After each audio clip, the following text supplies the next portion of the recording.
ગઈકાલે કિંગ કોહલીએ ટેસ્ટ ક્રિકેટમાંથી નિવૃત્તિ જાહેર કરી। આજે ક્રિકેટરની પત્ની અનુષ્કા શર્મા સાથે પ્રેમાનંદજી મહારાજને મળવા વૃંદાવન પહોંચ્યા હતા। ત્યારે વહેલી સવારે તેમણે કેલીકુંજ આશ્રમની મુલાકાત લીધી હતી। વિરાટ અને અનુષ્કાએ પ્રેમાનંદ મહારાજ સાથે લગભગ 15 મિનિટ વાત કરી। બંને કેલીકુંજ આશ્રમમાં 2 કલાક અને 20 મિનિટ રોકાયા હતા।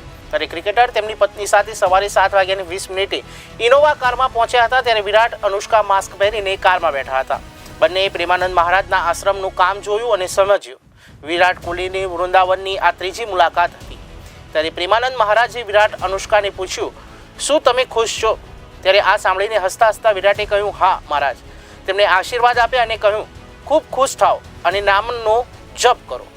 આના પર અનુષ્કાએ પૂછ્યું, મહારાજજી, શું નામનો જાપ કરવાથી બધું સિદ્ધ થશે?